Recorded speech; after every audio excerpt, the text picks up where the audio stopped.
20h sur la télévision Futur Média. Bonsoir à toutes et à tous. Bienvenue à cette principale édition. Les titres, c'est tout de suite. La tristesse à l'assaut de tout un quartier après le décès de 5 membres d'une même famille. Une douloureuse épreuve que les voisins partagent avec la famille éplorée. Cette dernière va d'ailleurs pouvoir bientôt bénéficier d'une assistance psychosociale. Selon Aminata Meng, experte en psychologie, cette forme d'accompagnement s'impose pour aider la famille à surmonter cette épreuve. Mise en garde des pêcheurs mauritaniens à l'encontre de leurs collègues sénégalais qui enfreignent les règles et viennent pêcher dans leurs eaux. L'ambassadeur du Sénégal en Mauritanie a été alerté. Il a recommandé aux pêcheurs de Guet-Ndar de se conformer à la décision prise par les autorités. Vous l'entendrez dans ce journal. Lutte contre les décès maternels et infantiles. Le chef de l'État s'implique. Macky Sall s'est exprimé en marge d'une rencontre de plaidoyer pour l'amélioration des conditions de vie des Badianougor. Ces dernières vont d'ailleurs bénéficier bientôt de la couverture maladie universelle. En culture, Bob Marley, roi du reggae, célébré ce 11 mai. Cela fait 36 ans que ce fils de la Jamaïque nous a quittés. Dans cette édition, un dossier avec des acteurs qui lui rendent hommage. Et puis, le paysage musical national s'enrichit d'un nouvel opus. Abdou Guité Seck a sorti un nouvel album à découvrir également en fin d'édition.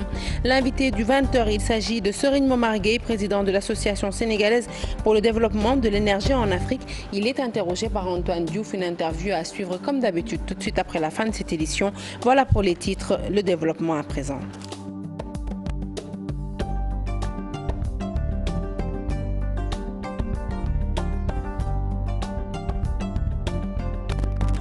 Bonsoir à tous. Je vous l'annonçais donc, incendie hier à l'unité 17 des Parcelles Assainies entraînant la mort de 5 membres d'une même famille. Selon la psychologue Aminata Meng, une assistance psychosociale s'impose pour aider la famille éplorée à surmonter et sortir de cette épreuve. Le premier des Sénégalais, le chef de l'État Macky Sall, l'a bien compris. Il a recommandé hier en Conseil des ministres que le reste de la famille soit accompagné dans ces moments de deuil. Mambiram Diouf. Sous le coup d'événements tragiques, les victimes ou des proches vivent la situation dans un état critique, un traumatisme lié au malheureux incident vécu, comme ce fut le cas de cet incendie à l'unité 17 des Parcelles Assainies, occasionnant la mort de 5 enfants. Leur apporter une assistance psychosociale rapide et efficace permet une résilience face au traumatisme. La méthode d'intervention, en général, elle est immédiate et ensuite elle est post-immédiate. C'est-à-dire qu'au début, il y a ce qu'on appelle le déchocage ou le diffusing en anglais. C'est-à-dire que la personne, il y a quand même une équipe des personnes qui sont là pour la soutenir, quelle que soit l'attitude qu'elle montre, qu'elle soit agitée ou bien qu'elle paraisse en fait normale. Et s'il y a possibilité d'un traitement médicamenteux ou nécessité, voilà, on va l'orienter vers d'autres professionnels. Lorsqu'arrivent de pareils faits, l'on exprime ses sentiments, souffrances, détresse, crainte. Même en l'absence du spécialiste, l'entourage immédiat doit intervenir. On a ici une culture de solidarité où la famille est très proche quand il y a un deuil, quand il y a un événement. Donc chacun fait avec les moyens du bord, avec le soutien dont il dispose. On se rend compte qu'il y a de plus en plus de traumatismes collectifs, donc qui touchent beaucoup plus de personnes et il y a vraiment besoin en fait de formaliser, qu'il y ait des personnes qui sont formées au trauma, au psychotrauma pour accompagner les rescapés ou bien les proches des victimes. Conscient de l'assistance à apporter dans les meilleurs délais à des personnes vivant avec un traumatisme consécutif à un drame, l'État déploie les moyens. Ce qui est pensé, c'est de pouvoir mailler le territoire national avec des équipes mobiles qui comprennent en fait chacune un psychologue, un psychiatre et des infirmiers qui puissent en fait quand un drame survient, quand quelque chose survient, que cette équipe-là puisse agir le plus vite possible. Avoir la culture d'aller vers le psychologue en cas de besoin reste une recommandation. 24 heures donc après le décès de ces 5 enfants suite à l'incendie de leur maison aux Parcelles Assainies, la peine et le désarroi, les sentiments les mieux partagés dans ce quartier face à la douleur, c'est toute la population qui s'est mobilisée pour aider la famille dans cette épreuve, dit Saprera. Parcelles Assainies, unité 17. Nous sommes devant la maison de la famille Diaz. 24 heures après le drame, dans ce quartier, les enfants jouent avec innocence. Chez les adultes, c'est le temps de la douleur et des peines. C'est très difficile. Si ça dépendait que de nous, ils seront encore en vie. Mais le Seigneur en a décidé autrement. 4 filles et un garçon ont perdu la vie dans cet incendie. Certains des proches reviennent difficilement sur quelques détails de ce drame. Tout le monde a compati à cette douleur qui nous a vraiment frappés. Cette marque de compassion a un peu atténué l'émoi. Alors, si le monde doit dem sapeur-pompier, nous avons sapeur-pompier. C'est à mon retour du travail que ma sœur m'a avisé. J'étais déboussolée, perturbée. C'est une fois à la maison que j'ai eu la confirmation à la télé. Je me suis effondrée.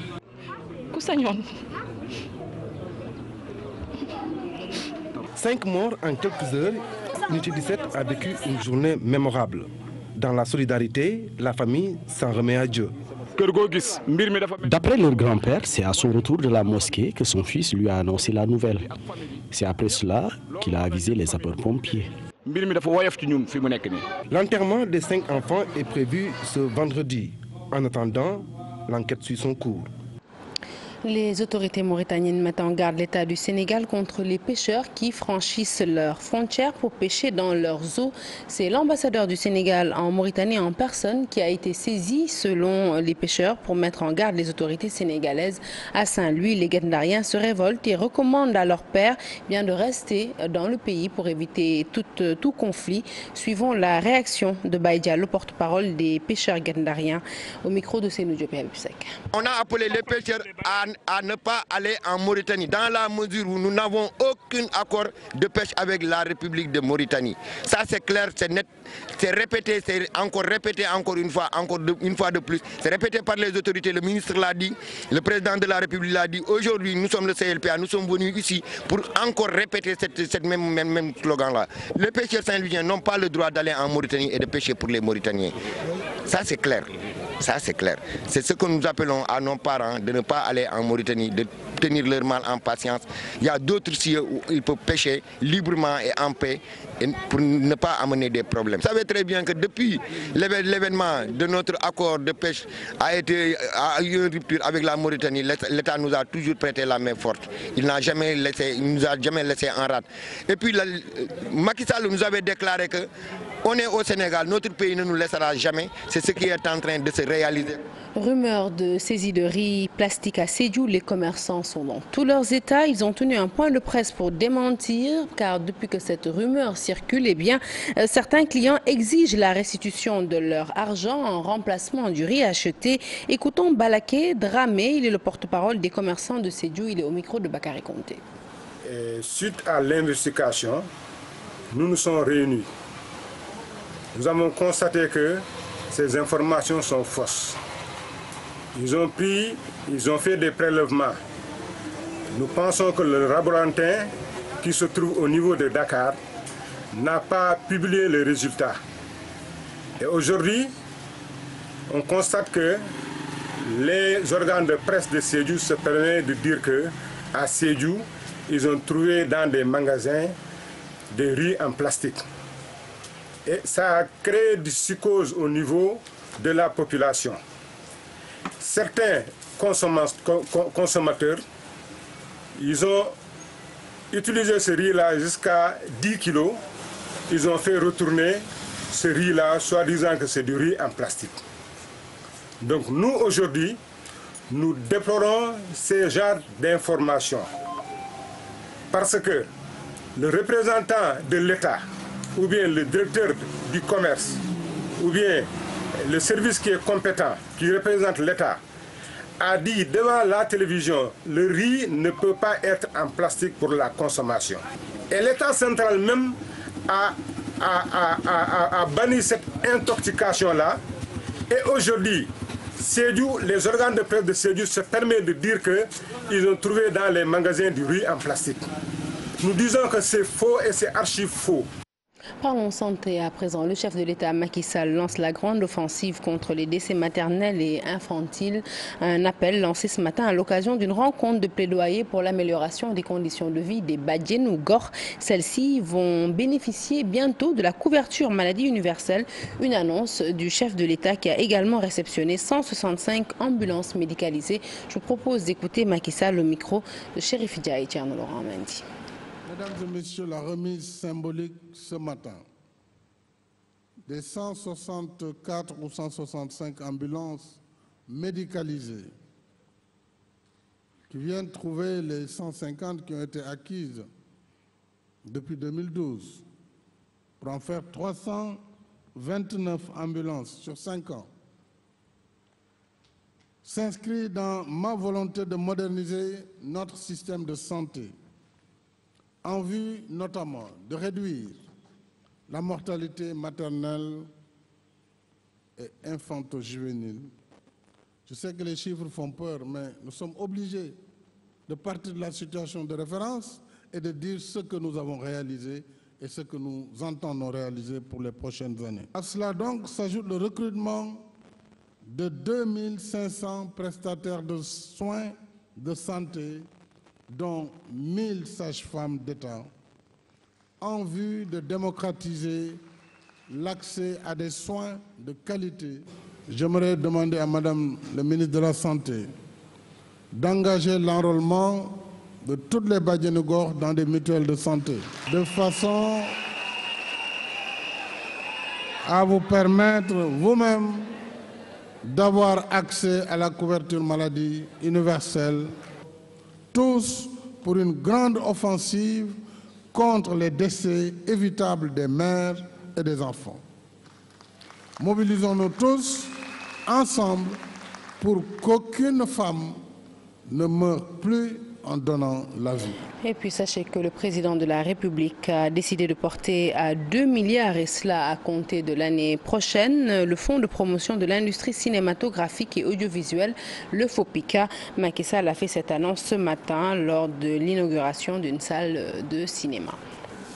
La Sénélec anticipe déjà sur le gaz dont la production est prévue d'ici 2021, et ce en réfléchissant d'ores et déjà sur la possibilité d'avoir des centrales hybrides qui seront faciles à transformer en centrales à gaz. Selon Abdoulaye Ndiaye, membre de l'Association sénégalaise pour le développement de l'énergie, des projets sur le solaire sont aussi envisagés.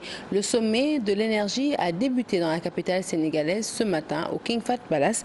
Nous écoutons Abdoulaye Ndiaye, il est interrogé par Al-Hassan Ba. Effectivement, il y a beaucoup de projets qui sont développés sur le plan du soleil, puisqu'on a quand même de la radiation.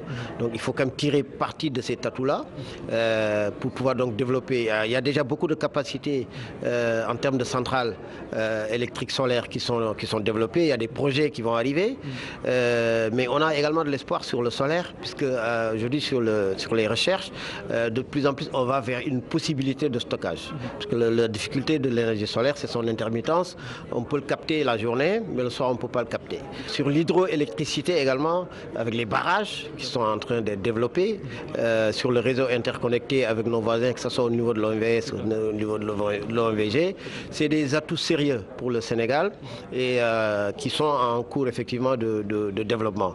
Alors pour le gaz, pour revenir au gaz, parce que le Sénégal va d'ici 2021-2022 va produire du gaz naturel. Donc bien entendu, il faut se préparer à ça. Donc il y a plusieurs stratégies qui sont envisagées. La Sénélec n'attend pas. La Sénélec déjà anticipe sur la possibilité d'avoir des centrales hybrides qui puissent donc être convertibles très rapidement au gaz. Par rapport même à la centrale au charbon, donc il y a des possibilités de la transformer en centrale au gaz. Parlons à présent de cette opération coup de poing à Tambacounda. La direction des transports terrestres, le secrétariat général du ministère des Transports et le CETUD, le Conseil exécutif des transports urbains de Dakar, vont en guerre contre l'insécurité routière sur le corridor Dakar-Bamako. 21 véhicules ont déjà été immobilisés à Tamba. El Hadj Bouya Amar est le gouverneur de la région. Il revient sur l'importance de cette opération. Ses propos sont recueillis par nos correspondants Moussa Omargué et Amadou Diédjou, un élément que nous n'avons pas pour le moment disponible et que nous vous mettrons certainement avant la fin de cette édition. Allez, partons pour Thiès. La section du Forum civil a convoqué convié les députés du département, les organisations communautaires de base, mais aussi les citoyens, et ce, à une rencontre au cours de laquelle les parlementaires ont dressé le bilan de la 12e législature. Certains citoyens ont vivement critiqué leurs parlementaires à l'Assemblée nationale, même s'ils reconnaissent que de bonnes actions ont été menées dans l'ensemble. Cher Anta Diop, c'est la tire pour la correspondance. 3 tours d'horloge, les députés de Thiès, Abdoumbo, Mamadou Diarane Faye et Lentine se sont livrés à cet exercice face à face entre les députés du département de Thiès et les citoyens afin de permettre à ces derniers de décliner leurs attentes et au premier leurs engagements. Occasion saisie par les populations d'identifier les principaux problèmes de Thiès qu'elles voulaient porter aux députés. Sur les 145 lois votées, nous avons eu une seule proposition de loi. Donc j'ai le sentiment de devoir accompli. Je pense que j'ai essayé de voter en mon âme et conscience les lois quand je pensais que c'était bon pour mon pays. Quand ce n'était pas bon, je n'ai pas cherché à savoir si ça plaisait ou non au groupe auquel j'appartenais ou à l'exécutif. J'ai refusé de les voter. Je pense qu'à chaque fois que j'ai entendu le peuple se plaindre ou à chaque fois que le peuple m'a sollicité, parce que si vous regardez le bilan que j'ai fait, la plupart des actions, le peuple est venu vers moi ou je suis allé vers le peuple.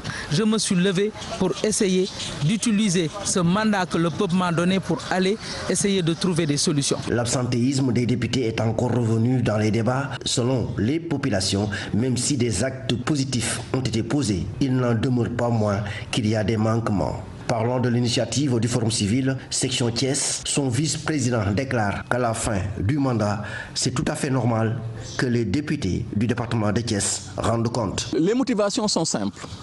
Créer un contexte de dialogue entre les élus et les mandants. Faire en sorte que les populations aient l'opportunité d'interpeller les députés sur les problèmes qui les concernent. Donc, il était du ressort du Forum civil de faire en sorte que les députés soient devant les populations pour pouvoir leur parler, tirer le bilan de leur législature et permettre également aux populations de les interpeller sur les différentes préoccupations qui leur tiennent à cœur. Une rencontre riche en enseignements selon les responsables du Forum civil de Thiès. Cet exercice doit être institué à travers les départements du Sénégal. L'imam Ratib de Bignona, par ailleurs acteur incontesté du processus de paix en Casamance, appelle les responsables politiques du pays à plus de retenue dans le cadre des prochaines élections législatives. L'imam Fansou Bodian a insisté lors de sa ziara annuelle sur le fait que ces élections devraient se dérouler dans un climat de paix pour le bien-être des populations. Son porte-parole est au micro de Boubacar Diassi. Il s'appelle plutôt au micro de Boubacar Diassi et Lamine Mandian. L'appel lancé par le GIR, c'est par rapport aux élections prochaines. Parce que nous sommes tous concernés. Maintenant, par le jour des élections, que chaque citoyen a le devoir d'aller voter qu'il veut. Maintenant, c'est d'aller tranquillement voter et revenir. Et personne n'a le droit aujourd'hui de brûler ce pays-là qui nous est tout cher. Et je crois qu'aujourd'hui, c'est l'appel qu'il a lancé, que ces politiciens sachent que ce Sénégal appartient à tout le monde. Et que pour des problèmes d'élections législatives, que les gens aillent voter dans la tranquillité, dans la transparence également, et que le tout-puissant, le maire d'ici a déjà choisi ce qui doit être à l'Assemblée nationale, même nous si nous ne connaissons pas déjà. Donc, et que les gens aussi respectent et quand même acceptent le verdict des urnes, et que après ces élections, et que le Sénégal continue à marcher, et que le Sénégal continue à aller dans la voie de développement, comme l'a aussi bien dit le président de la République. Allez, retour à Dakar pour cette fois-ci parler de la maison d'arrêt de correction de Rebeuss, dotée d'un nouveau parloir de 15 box, une installation qui va permettre aux détenus d'avoir plus d'intimité dans leur conversation avec leurs visiteurs. Selon le colonel Daouda Diop, le directeur de l'administration pénitentiaire, eh bien, cette décision fait partie d'une série de mesures destinées à améliorer les conditions de vie des détenus. Chartidiane Dion pour les détails.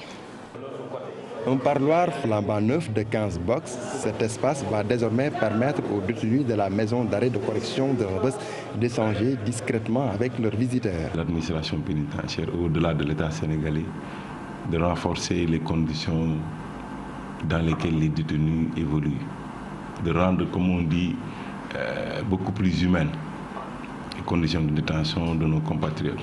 Donc ce parloir, quand on le regarde par rapport à l'ancien parloir, il y a eu une avance extraordinaire en termes de confort, mais surtout de confidentialité et de dignité de la personne. Toujours dans le souci d'améliorer les conditions de vie des pensionnaires de la prison de Rebeuss, une chambre froide a été inaugurée, celle-ci pour conserver les denrées alimentaires. Ça se poursuit jusqu'à présent. Cette année, tous les établissements pénitentiaires ont connu une hausse de leur budget de carburant pour leur permettre de fonctionner, une hausse de ce qu'on appelle les matériels et produits d'entretien pour permettre d'entretenir les détenus, c'est-à-dire tout ce qui est savon, produits d'hygiène a été augmenté. Il y a aussi le gaz qui permet la cuisson, qui a été multiplié du simple au double pour l'ensemble des établissements. Il y a énormément de choses qui sont en train d'être faites au niveau de l'administration par l'État pour vraiment quand même se rapprocher des standards internationaux. Et l'administration pénitentiaire, bien entendu, est chargée de la mise en œuvre de cette politique de l'État. Côté sécurité, un équipement pointu pour veiller au grand. Le scanner, comme il n'est qu'à l'aéroport, il faut aussi portique. Moi, si je suis am lu mel ni weñ sa loxo day yuuxu loolu yëpp dafa bokk ci li nga xam ne day yokk kaaraange prison te bu kaaraange prison bi yokkee ñi ci biir ak ñi ciy liggéey ñëpp seen nekkin dina gën a baax. La MAC de Rebeuss, construite en 1929, aujourd'hui la population carcérale dépasse largement l'effectif requis. Par conséquent, les autorités judiciaires et pénitentiaires pensent à désengorger la prison, l'un des projets phares. Allez, en culture à présent pour parler du nouvel album d'Abdou Guité Seck, opus de 8 titres, Njuken, album de la diversité avec plusieurs sons, plusieurs mélodies. De Tchokelel à Mbalitmi, Abdou Guité fait danser les mélomanes. Et ça te paye à danser. Wolof, français, Alpulaar, album de tous les goûts, ouverture et diversité, dans Njuken, le nouvel album de Abdou Guité Seck. Et cette fois-ci, le natif de Saint-Louis n'a pas du tout dérogé à la règle avec Tchoukelel quand on connaît la place des enfants dans le cœur de Abdou Guité Seck. Nous rappelons que l'enfant est un espoir. Donnons-lui ses droits pour qu'il puisse remplir ses devoirs. En tant qu'ambassadeur des enfants, nous disons que la place de l'enfant n'est pas dans la rue et son destin n'est pas de tendre la main. Nous félicitons et encourageons les acteurs qui œuvrent pour le bonheur des enfants. Pas les parents qui démissionnent sur l'éducation de leurs enfants et du courage aux organismes qui luttent pour le rayonnement de la vie des enfants. Abdou Guité s'attaque aussi à un fait de société, l'hypocrisie qui gangrène notre quotidien.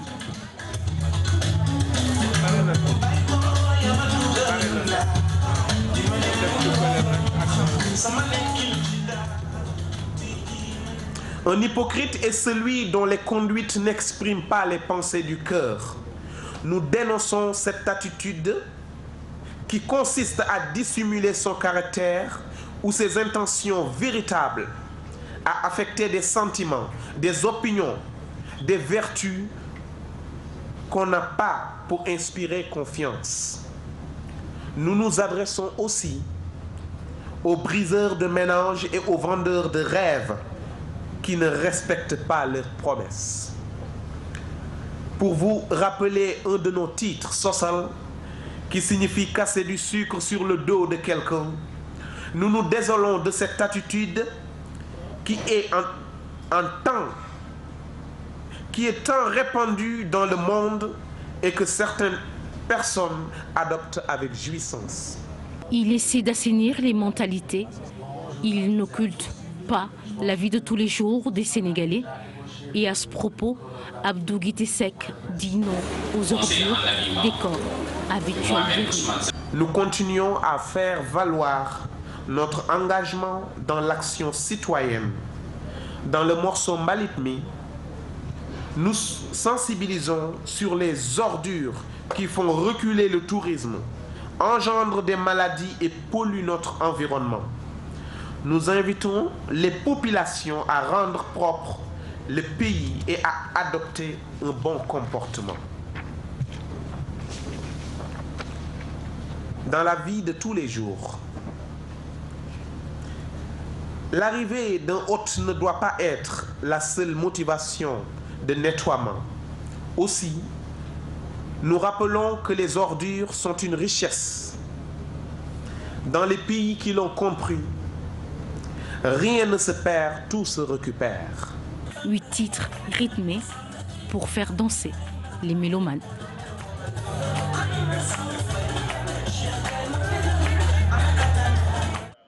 Ce 11 mai, date d'anniversaire de la mort de Bob Marley, sa musique et sa philosophie aujourd'hui plus que toujours d'actualité. Au Sénégal, l'occasion est saisie par les acteurs du monde du reggae pour se rappeler du roi incontestable et incontesté du reggae, mais aussi et surtout de parler de l'évolution du reggae au Sénégal. La KFM a consacré à cet événement un dossier. Il est signé Ibou Diouf.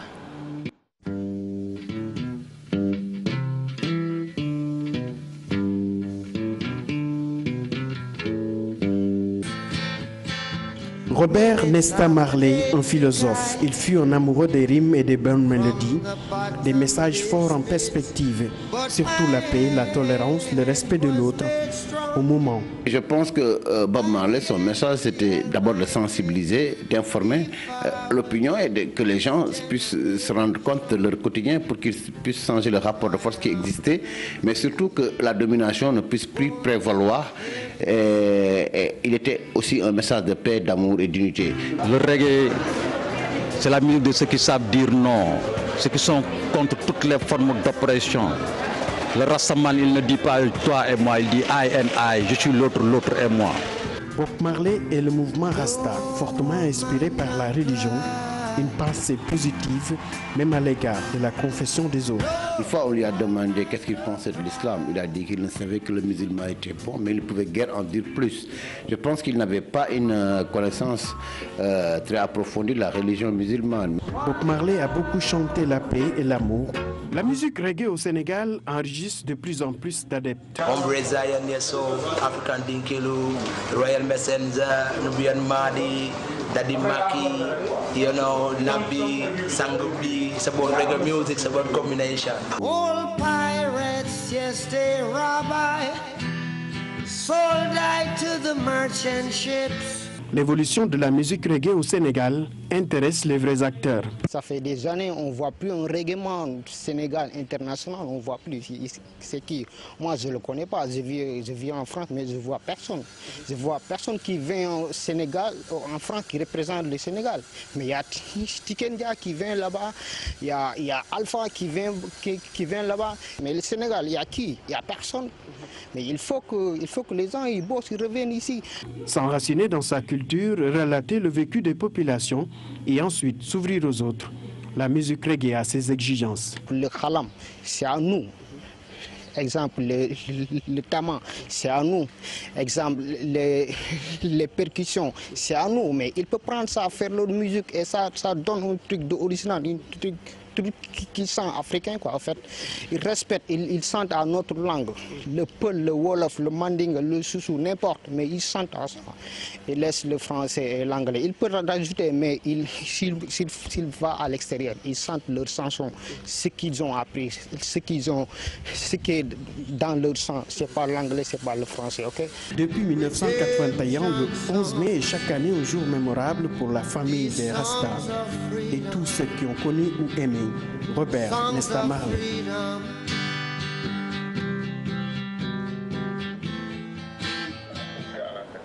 Voilà un journal que nous refermons avec cette belle musique de Bob Marley, Redemption Song. Fin de ce journal, merci de l'avoir suivi. Prochain rendez-vous de l'information, le tout en images à 0h. L'info qui se poursuit sur votre site www.igfm.sn. Tout de suite, je passe témoin à Bouba dans Permanence. Bonsoir Bouba. Bonsoir Sarah et merci pour le journal. Le point final, vous le savez, c'est l'invité qui arrive dans un instant et nous parlons de questions énergétiques.